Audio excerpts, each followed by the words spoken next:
নমস্কার বন্ধুরা, আরও একটি নতুন ভিডিও নিয়ে চলে এসেছি। আচ্ছা, ছোটোবেলায় হোলির অর্থাৎ দোল পূর্ণিমার আগের দিন ন্যাড়াপোড়া করেননি এই রকম মানুষ খুব কমই আছে, তাই না? তবে ছোটোবেলা থেকে যেই ন্যাড়াপোড়া ঘিরে আমাদের এত উদ্দীপনা, এত আনন্দ, সেই ন্যাড়াপোড়া আমরা কেন করতাম বা এখনও করি তা কি জানেন?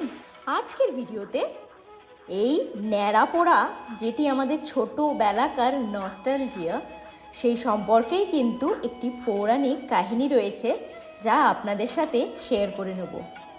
আগে ছোটোবেলায় আমাদের দাদু ঠাকুমারা এই ন্যাড়াপোড়া বা যে কোনো ফেস্টিভ্যালের পেছনে থাকা পৌরাণিক কাহিনী সম্পর্কে আমাদের জানাতেন। কিন্তু এখন তো আর এই কাজ, বিভিন্ন রকমের কাজকর্মের মধ্যে তা হয়ে ওঠে না বাচ্চাদের জানানো। তাই যারা জানেন বা যারা জানেন না তাদের সকলের জন্যই আজকের আমাদের এই ভিডিওটি। সঙ্গে থাকবেন, তো চলুন ভিডিওটি শুরু করা যাক।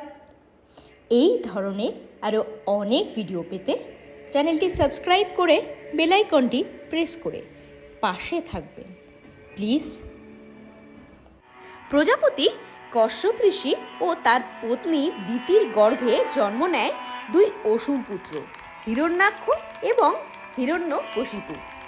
দিতির হৃদয়ে ছিল দেবতাদের প্রতি গভীর ক্ষোভ। সেই ক্ষোভ থেকেই জন্ম নিল দুই সন্তান, অসীম শক্তিধর, অপরাজেয় হওয়ায় আকাঙ্ক্ষায় জ্বলন্ত। হিরণ্যাক্ষ ছিল ভীষণ বলবান। সে পৃথিবীকে একবার সমুদ্রের গভীরে ঢুকিয়ে দিল। দেবতারা অসহায় হয়ে প্রার্থনা করলেন ভগবান বিষ্ণুকে। বরাহ অবতারে এসে তাকে বধ করলেন ভগবান বিষ্ণু। ভাইয়ের মৃত্যুর খবর শুনেই হিরণ্যকশিপুর হৃদয় আগুন হয়ে ওঠে। সে প্রতিজ্ঞা করে, আমি বিষ্ণুকে ধ্বংস করব, আমিই হব সর্বশক্তিমান। হিরণ্যকশিপু কঠোর তপস্যা শুরু করল। হাজার হাজার বছর এক পায়ে দাঁড়িয়ে ধ্যান করল। তার তপস্যায় সন্তুষ্ট হয়ে ব্রহ্মদেব উপস্থিত হলেন। হিরণ্যকশিপু চাইল অমরত্ব। ব্রহ্মা বললেন, অমরত্ব কেউ পায় না। তখন সে চতুরতার আশ্রয় নিল। সে এমন বর চাইল যাতে না মানুষ না পশু তাকে মারতে পারে, না দিন না রাত, না ভেতরে না বাইরে, না অস্ত্র না শস্ত্র, না ভূমিতে না আকাশে। কোনো জায়গায় যেন তার মৃত্যু না হয়, কোনোভাবেই যেন সেটা না হয়। ব্রহ্মদেব সম্মতি দিলেন। এবার হিরণ্যকশিপু নিজেকে অমর ভাবতে লাগলো। সে দেবতাদের পরাজিত করল, স্বর্গ দখল করল এবং ঘোষণা করল, এখন থেকে আমি ঈশ্বর। কেউ বিষ্ণুর নাম নেবে না, যে নেবে তার গর্দান যাবে।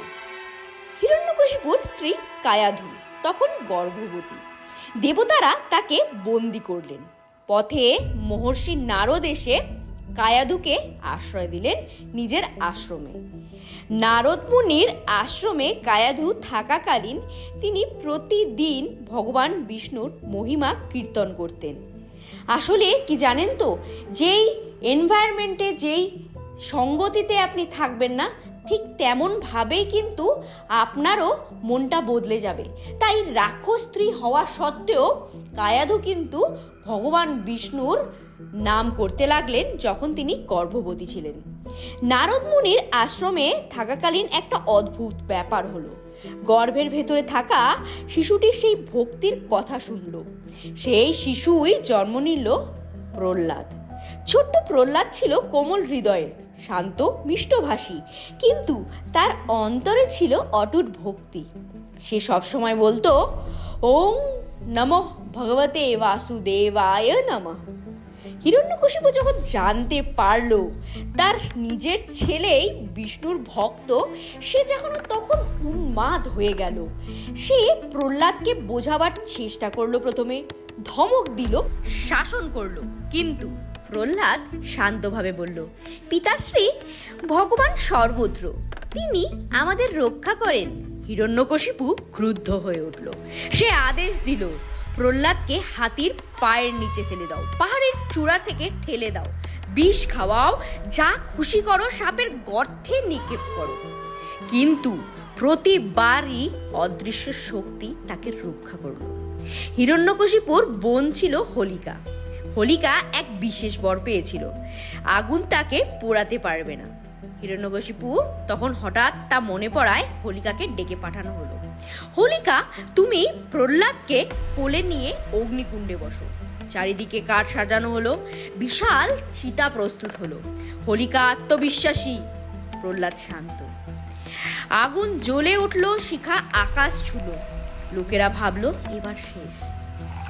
কিন্তু অদ্ভুত ঘটনা ঘটলো। হোলিকার বর কাজ করলো না, কারণ সে বর পেয়েছিল সৎ কাজে ব্যবহার করার জন্য, অন্যায় নয়। প্রহ্লাদ চোখ বন্ধ করে শুধু নাম জপ করলো, ওং নমঃ ভগবতে বাসুদেবায় নমঃ।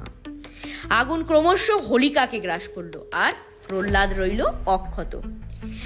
অন্ধকারের ওপর জয় হলো বিশ্বাসের। পরের দিন মানুষ আনন্দে নেচে উঠেছিল।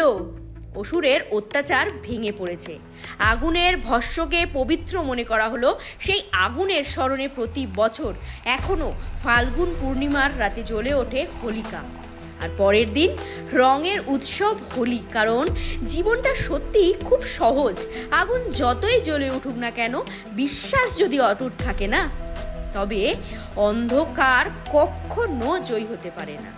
এই গল্প শুধু দেব অসুরের নয়, এটা প্রতি পরিবারের গল্প, যেখানে মতভেদ আছে, যেখানে প্রলোভন আছে, যেখানে ক্ষমতার অহংকারও আছে, আর আছে এক শিশুর মতো সরল বিশ্বাস।